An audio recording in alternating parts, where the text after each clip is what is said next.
Hello viewers, अस्सलाम वालेकुम। यहाँ पर भी मैं एक और जगह पर आया हूँ। अभी कहीं से गुज़र रहा था मैं। 14 शाबान है और 14 ही तकरीबन मार्च है। तो ये बकरे हैं, इसके अंदर कुछ छोटे बकरे हैं और कुछ बड़े बकरे हैं, कुछ अभी पक्के खीरे हैं जो भी तैयार हो जाएंगे। बकरे माशाल्लाह आप देखें, ये तो बकरी है, फिर ये बकरी है, बकरियां हैं, यानी बकरियां भी हैं इसके अंदर, बकरे भी हैं। बकरे छेला घड़ा होंगे इन्हें में जका ईद तक तैयार 20 बकरे हो जाएंगे। सही था इतने जो 20 बकरे हो जाएंगे जो आपके पास ईद में तैयार हो जाएंगे। अच्छा, ये बेचने अभी भी बेचने हैं, बाद में बेचने हैं ये?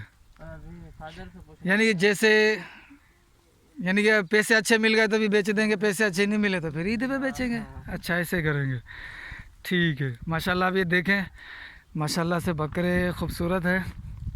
अच्छा, बकरे पिछली बार भी मैंने इनकी वीडियो बनाई है और पिछली वीडियो भी मेरे चैनल पर इनकी मौजूद है, वो भी देख सकते हैं आप। ये सांड है, सांड यानी कि ब्रीडर है ये। तो जिस भाई को भी चाहिए हो, एक ये लाट भी है, इसके हवाले से भी मुझसे वो रब्ता कर सकता है। और इंशाल्लाह मैं इनका नंबर अभी ले लूँगा, क्योंकि इनके वालिद साहब अभी है नहीं। इंशाल्लाह इनके वालिद साहब का नंबर लेके मैं रख लूँगा अपने पास। फिर जिसको चाहिए हो, और अगर ये देने पे अभी एग्री हो रहे होंगे तो मैं इंशाल्लाह अभी लेके आपको दे दूँगा। और यानी कि तरकीब बना लेंगे, सेटिंग कर लेंगे। और अगर ये ईद पर दे रहे होंगे तो फिर ईद के ऊपर भी कर लेंगे इंशाल्लाह, अल्लाह ने चाहा तो। अल्लाह पाक हमारे कामों को आसान करे। मिलते हैं फिर अगली वीडियो में। अस्सलामु अलैकुम व रहमतुल्लाह।